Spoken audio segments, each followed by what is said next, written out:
Halo semuanya, balik lagi bareng gue Vian Rafe. Dan seperti biasa di video kali ini gue bakalan lanjutin alur cerita yang sebelumnya pernah gue upload.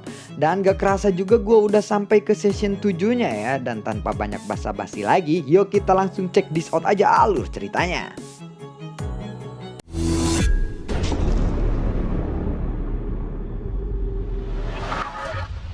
Di episode sebelumnya, Xiaoyan menggelengkan kepalanya saat dia mendengar tentang teknologi Mingye. Padahal kapalmu itu juga terbuat dari teknologi Mingye. Teknologi Mingye muncul karena kemajuan kultivasi. Berkat teknologi ini, mereka bisa membuat kapal yang sangat kuat dan boneka dari jantung unicorn seperti itu, ucap dari Ding Yue. Lalu bagaimana caranya agar bisa menggunakan teknologi seperti ini? Tanya dari Xiaoyan. Xiaoyan, apakah kamu tidak tahu? Nona Ding Yue adalah seseorang jenius teknologi Minghe. Ya, dia seseorang jenius di kota ini. Kapal termahal yang dijual oleh kota Qianxing adalah buatan dari Nona Ding Yue ini, ucap dari Guandong. Xiaoyan terkejut setelah mendengarnya. Dan tidak menyangka bahwa gadis muda ini ternyata memiliki bakat yang sangat mengerikan. Xiaoyan tahu betapa rumitnya kapal yang dimilikinya itu. Aku benar-benar tidak menyangka ternyata Nona Ding Yue memiliki bakat seperti itu. Aku sungguh iri padamu, ucap dari Xiaoyan. Aku kira kamu adalah seseorang yang arogan. Ternyata kamu juga mempunyai sisi lemah seperti itu ya, ucap dari Ding Yue. Ya, kadang-kadang merasa lemah juga itu diperlukan, bukan? Untuk meningkatkan diri menjadi lebih baik lagi, ucap dari Xiaoyan. Ya, sudahlah, lupakan saja dulu masalah ini. Aku mendengar dari Guandong bahwa kamu juga akan menjalankan misi untuk mendapatkan uang, bukan? Tanya dari Ding Yue. Ya, rencana awalnya memang seperti itu, tetapi resikonya agak terlalu besar. Dan aku juga mungkin akan kehilangan nyawa jika aku ceroboh dalam misi itu. Jika Anda bisa meminjamkanku uang, itu akan sedikit membantuku buat lebih aman lagi. Ucap dari Xiaoyan. Ya baiklah, jangan khawatir, selama kamu bisa menemukan monster besar itu dan mengalahkannya, aku akan memberimu 500 juta yuan. Dan kamu tidak perlu mengembalikan uang itu kepadaku. Bagaimana? Ucap dari Ding Yue. Bukannya kamu tahu waktu aku diburu oleh makhluk itu, bukan? Aku tidak berani mengambil risiko seperti itu lagi, ucap dari Xiaoyan. Kalau begitu, aku akan memberimu 600 juta yuan. Bagaimana? Ucap dari Ding Yue. Tidak, itu adalah misi yang mustahil, ucap dari Xiaoyan bernegosiasi. Kalau begitu, aku akan memberimu 700 juta. Bagaimana? Ucap dari Ding Yue. Dia terus menaikkan harganya dan ini membuat Xiaoyan sedikit ragu. Tetapi itu masih terlalu beresiko untuk dia terima. Apakah kamu tahu bahwa misi untuk mendapatkan setetes darah esensi dari monster itu adalah buatanku sendiri? Ucap dari Ding Yue. Nona Ding Yue juga tahu, bukan? Untuk menemukan monster itu saja sudah sangat sulit. Apalagi membunuhnya. Aku pasti akan mati konyol jika aku berhadapan dengannya, ucap dari Xiaoyan. Ya kalau begitu misi utamamu adalah menemukannya saja. Masalah untuk bisa membunuhnya atau tidak, itu tergantung dari situasinya nanti, ucap dari Ding Yue. Baiklah kalau begitu, aku memang tidak punya pilihan lain saat ini, ucap dari Xiaoyan. Oke baiklah, kalau begitu kita segera pergi, ucap dari Ding Yue. Nona Ding Yue, keberadaan monster itu lokasinya masih belum bisa diketahui. Aku tidak tahu ini akan membutuhkan berapa bulan atau bahkan tahun untuk menemukannya. Sebaiknya kita menunggu informasi lebih lanjut lagi mengenai ini, ucap dari Xiaoyan. Selama aku ingin menemukannya, monster itu pasti bisa aku temukan, ucap dari Ding Yue. Guandong pun dan Xiaoyan saling melirik saat ini. Mereka jelas tidak berdaya sekarang. Pada akhirnya jantung Void Unicorn telah terjual dengan harga 1 miliar. Apakah teknologi itu benar-benar sangat mahal? Bisa-bisanya benda itu bisa terjual dengan harga 1 miliar yuan, ucap dari Xiaoyan. Ya tentu saja Void Unicorn ini terbuat dari teknologi paling mutakhir. Biaya untuk pembuatannya saja bisa mencapai 500 juta yuan. Jadi ya memang pantas jika harganya mencapai 1 miliar. Dan itu adalah harga yang setimpal. Lagi pula untuk mendapatkannya saja itu sangat berisiko, ucap dari Ding Yue. Sebenarnya Xiaoyan tidak begitu tertarik pada pelelangan ini. Mungkin karena dia sama sekali tidak memiliki uang saat ini. Tetapi tiba-tiba di sana Xiaoyan melihat sebuah sosok yang pernah dia kenal. Yaitu salah satu anggota geng Hyu, Jensan. Xiaoyan pun lalu berdiri dari kursinya dan menghadap ke arah Jensan. Xiaoyan lalu berkata, "Geng Hyu benar-benar sudah berada di kota ini. Aku rasa mereka sedang mencariku," ucap dari Xiaoyan. Lalu lelangan pun berakhir dengan sempurna. Kemudian Ding Xiao melambaikan tangannya untuk menyapa Ding Yue. Tetapi Ding Yue mengabaikannya. Selanjutnya Xiaoyan dan yang lainnya pun kembali ke markas prajurit Chang Yue. Dan Ding Yue diminta untuk membawakan informasi tentang jejak pergerakan dari monster addicted itu. Setelah melakukan diskusi, mereka memutuskan untuk berangkat dengan cepat karena mereka benar-benar sedang terburu-buru oleh waktu. Lagi pula, mereka juga tidak bisa memprediksi akan berapa lama mereka bisa menghabiskan waktu untuk menemukan monster besar itu. Xiaoyan lalu membawa semua anggota timnya terkecuali Lang Tian karena dia sedang memurnikan pil obat di Wan Yaoge. Kali ini Ding Yue dan juga Guandong membawa pasukan mereka sendiri. Ding Yue lalu berkata, "Kita sekarang akan pergi menuju timur laut. Dan kita harus bisa mencapainya dengan cepat melalui lubang teleportasi King Hai yang kecil ini," ucap dari Ding Yue. Setelah membayar biayanya, kapal The Fearless Ark pun langsung memasuki lubang teleportasi kecil ini. Pada saat yang sama, di belakang kapal milik Xiaoyan ada sebuah kapal yang mengikutinya. Kapal itu adalah kapal milik geng Hyu. "Aku akan menghancurkan mereka semua menjadi daging cincang kali ini," ucap dari Jensan. Sambil mengamati kapal Xiaoyan. Kali ini dia tidak akan membiarkan dirinya terjebak lagi oleh ilusi Xia Jinghui. Orang-orang di kapal Fearless tidak sadar kalau sebenarnya ada musuh yang sedang mengikuti mereka. Dan Xiaoyan pun saat ini sedang melanjutkan pelatihannya menantang pintu berwarna di menara virtual Jinsen.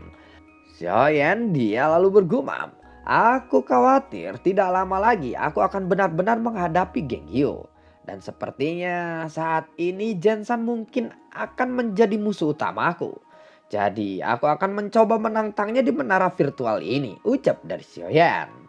Tujuan Xiaoyan yang sebenarnya bukanlah untuk mengalahkan Jensan, tetapi untuk mempelajari teknik, skill, dan metode tempur Jensan itu sendiri. Jika dia bisa mengetahui gerakan lawan, itu akan sangat menguntungkan baginya. Kekuatan jiwa Jensan sangatlah lemah. Dan itu adalah kelemahan utamanya. Tetapi jika dia bertarung lagi denganku, dia pasti akan mengantisipasi itu. Dia tidak mungkin akan jatuh di lubang yang sama untuk kedua kalinya, gumam dari Xiaoyan. Lalu sosok bayangan Jensan pun muncul secara perlahan. Dia benar-benar tidak berbeda dari orang yang asli. Serangan palu mengejutkan gunung. Jensan bayangan berteriak dan palu di tangannya dihantamkan ke arah tengah. Fluktuasi kekuatan yang sangat besar lalu menyapu di tanah dan menghancurkan sekelilingnya. Tekanan Samsung Douxian segera menyelimuti Xiaoyan saat ini. Api surgawi pun lalu muncul tiba-tiba di tangan Xiaoyan. Dia mencoba menggunakan semua kekuatannya untuk mencoba menahan serangan Jensan bayangan ini. Xiaoyan mengambil inisiatif dan menyerbu ke arah Jensan bayangan. Hiya, dededok, buar. Xiaoyan terus menguji Jensan dengan gerakan yang sangat berbeda dan serangan-serangan yang gila saat ini. Tetapi semua gerakan itu tidak bisa berpengaruh banyak kepada bayangan Jensan. Dan setelah beberapa saat, Xiaoyan mengkonsumsi sumber energi abadi di tubuhnya untuk memulihkan dirinya lagi. Walaupun selalu gagal, Xiaoyan terus menantang bayangan Jensan tanpa henti. Dengan kombinasi serangan jiwa ranah suci yang dikombinasikan dengan kekuatan fisiknya, itu memang sudah mampu bersaing dengan Jensan. Tetapi Xiaoyan tidak menemukan kekurangan yang ditunjukkan dalam kekuatan Jensan. Karena kekuatan yang paling kuat pun akan memiliki kekurangan. Jadi saat nanti Xiaoyan berhadapan langsung dengan Jensen yang asli di pertempuran yang sebenarnya, dia akan memahami semua metode serangan dan keterampilan Jensen itu sendiri. Meskipun kekuatan Xiaoyan memang tidak cukup untuk menghadapi Jensen, namun dengan kombinasi kekuatan jiwa Xiaoyan, dia masih punya peluang untuk mengalahkan Jensen. Setelah mengalahkan bayangan Jensen, Xiaoyan mendapatkan 5 tetes cairan spiritual. 5 tetes cairan spiritual ini akan menjadi tambahan kekuatan bagiku, ucap dari Xiaoyan. Setelah itu, lalu Xiaoyan meninggalkan ruangan latihan dan pergi ke dek kapal lagi. Di sana sudah banyak orang yang sedang berkumpul. Setelah dia melihat-lihat sekelilingnya, dia baru menyadari bahwa ada yang berubah pada kapalnya. Pada saat ini ada 2 sayap di kedua sisinya. Lalu Xiaoyan menoleh pada Ding Yue. Nona Ding Yue, apakah sayap ini buatanmu? Tanya dari Xiaoyan. Ya, sayap ini akan meningkatkan kecepatan dan menstabilkan kapalmu. Ini bukan sesuatu yang sangat sulit bagiku. Jadi kamu tidak perlu berterima kasih atas ini, ucap dari Ding Yue. Xiaoyan awalnya ingin mengatakan bahwa sayap ini terlihat lumayan buruk. Tetapi ketika dia mendengar kalimat yang dilontarkan oleh Ding Yue, Xiaoyan pun akhirnya mengurungkan niatnya untuk mengatakan itu. Ya, meskipun sayapnya terlihat jelek, namun ini merupakan peningkatan lebih lanjut untuk kapalku. Kapalmu ini buatan lama, tetapi energi intinya masih sangat bagus. Namun sayangnya kapalmu ini hanya mempunyai 1 energi. Jika saja kamu bisa menambahkan energi inti lain, itu pasti akan membuatnya lebih baik lagi, ucap dari Ding Yue. Ding Yue terus mengotak-ngatik kapal dan mengatakan sesuatu yang Xiaoyan tidak bisa mengerti. Ya, lupakanlah saja, aku pasti tidak mengerti apa yang kamu katakan. Tetapi selama kamu membantuku untuk mendapatkan Monster Point Addicted itu, aku berjanji akan memperbaiki kapalmu agar terlihat seperti baru. Saat ini kapalmu hanya dianggap sebagai kapal kelas ketiga saja. Dan setelah nanti mendapatkan sentuhan dariku, kapalmu pasti akan naik kelas, ucap dari Ding Yue. Oh, jadi kapalku ini hanyalah kapal kelas ketiga ya. Tetapi bukankah itu tidak penting? Yang penting kan kapal ini bisa membawaku kemanapun yang aku mau dengan cepat, ucap dari Xiaoyan. Kamu benar-benar kampungan. Jika kamu tidak meningkatkan kelas kapalmu ini, kamu tidak akan memenuhi syarat untuk memasuki lubang teleportasi terbesar di Qinghai. Dengan kapal seperti ini, begitu kamu memasuki lubang teleportasi besar itu dengan kapal ini, dalam hitungan detik pun kapal ini pasti akan hancur karena tekanan kuat dari lubang itu, ucap dari Ding Yue. Apa benarkah itu? Baiklah kalau begitu, mohon bantuannya dan maaf telah merepotkanmu, ucap dari Xiaoyan. Selama kita berhasil dalam misi kali ini, soal kapal ini hanyalah masalah sepele, ucap dari Ding Yue. Xiaoyan lalu berbalik untuk memeriksa kemajuan pelatihan semua orang. Dan mata Xiaoyan terfokus kepada Xie Jinghui. Kamu bisa mengayunkan pedang dengan menggunakan kekuatan jiwamu ya, ucap dari Xiaoyan. Selain ilusi, aku juga telah mempelajari beberapa serangan jiwa. Dan dengan kombinasi bersama senjata, aku jadi mempunyai kekuatan tempur yang lebih baik lagi kali ini, ucap dari Xie Jinghui. Baiklah, jika ada kesempatan, aku akan menemukan cara untuk membantumu membentuk kembali tubuhmu lagi. Selama kamu bisa mematahkan kutukan padamu itu, membentuk kembali tubuhmu itu tidak akan menjadi hal yang mustahil lagi, ucap dari Xiaoyan. Aku menjadi seperti ini juga karena kesalahanku sendiri, ucap dari Xie Jinghui. Maka dari itu, jika aku berhasil membentuk kembali tubuhmu, kamu harus berhati-hati dan jangan sampai dikutuk untuk kedua kalinya, ucap dari Xiaoyan. Dan singkat cerita, saat ini kapal Xiaoyan sudah keluar dari lubang teleportasi itu. Dan kecepatannya pun menjadi melambat. Ding Yue lalu berkata, kita sepertinya telah mencapai Laut Nether Timur. Ada sangat sedikit kehidupan di sini. Menurut informasi, di sini juga ada pergerakan dari monster itu, ucap dari Ding Yue. Xiaoyan, Nona Ding Yue, tampaknya ada seseorang yang telah mengikuti kita. Dan sepertinya mereka mempunyai niat yang tidak baik, ucap dari Guangdong. Apakah itu pasukan bajak laut dari sekitar sini? Tanya dari Ding Yue. Aku rasa mereka bukanlah bajak laut dan aku juga mengenali kapal mereka. Sepertinya mereka pasti dari geng Yu, ucap dari Guangdong. Xiao Yan, bukannya Jensen sudah melakukan perjanjian perdamaian dengan kita? Tanya dari Xiao Zhan. Sepertinya dia tidak akan menepati janji itu, jawab dari Xiao Yan. Xiao Yan, ini bukanlah masalah yang sederhana. Jika yang mengikuti kita adalah kapal milik Sanwu, kabarnya dia adalah petarung Dosian bintang 4. Dia bukanlah lawan kita saat ini, ucap dari Guangdong. Ya, Guangdong benar. Jangan sampai kita kehilangan nyawa di sini, ucap dari Ding Yue. Tetapi kita tidak bisa melarikan diri sekarang, jawab dari Xiao Yan. Memang sudah tidak mungkin untuk kita kembali. Xiao Yan, asal kamu tahu saja, kapal Sawu ini jauh lebih kuat daripada kapal milikmu. Dan sebenarnya bisa saja kita menuju kota Stellar. Di sana ada kenalanku. Tetapi aku tidak tahu apakah dia ada di kota Stellar atau tidak sekarang, ucap dari Ding Yue. Xiao Yan berpikir sejenak mendengar itu.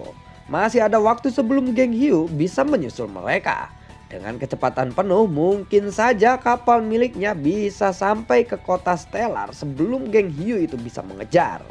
Sementara itu di kapal geng Hiu, Jensen dan Sawu sedang berdiri di dek kapal. Dan mereka menyaksikan kapal Xiao Yan sedang menambah kecepatannya. Tuan, sepertinya mereka telah menyadari keberadaan kita dan mereka ingin melarikan diri, ucap dari Jensen. Kamu tidak perlu cemas, kapal milikku ini jauh lebih cepat dibandingkan kapal milik mereka, ucap dari Sawu. Saat inilah Ding Yue yang memegang kendali kapal milik Xiao Yan ini. Kapal ini jelas tidak secepat kapal geng Hiu. Dan dia akan melakukan yang terbaik untuk terlepas dari kejaran geng Hiu, walaupun itu sangatlah mustahil. Tuan, sepertinya mereka akan pergi ke kota Stellar, ucap dari Jensen. Kemanapun mereka pergi, aku pasti bisa mengejar mereka, ucap dari Sawu. Dua kapal itu bergegas langsung ke kota Stellar. Xiao Yan melihat dengan dingin pada kapal Sawu yang mengejar mereka. Dia sebenarnya sedikit menyesal karena tidak membunuh Jensen pada waktu itu. Setelah beberapa saat berlalu, mereka pun sudah memasuki area kota Stellar. Kapal The Farless Ark pun perlahan-lahan bergerak lebih dekat ke daratan. Dan mereka tidak lagi melarikan diri. Sepertinya kapal mereka melambat. Apakah mereka sudah menyerah kali ini? Ucap dari Sawu. Sementara itu, Xiao Yan dan timnya segera keluar dari kapal dan berkumpul. Baiklah, kita bertemu lagi, ucap dari Jensen. Apakah kamu tidak ingat saat kita bertarung terakhir kali? Jika kamu ingin pergi, kamu masih punya kesempatan kali ini, ucap dari Xiao Yan.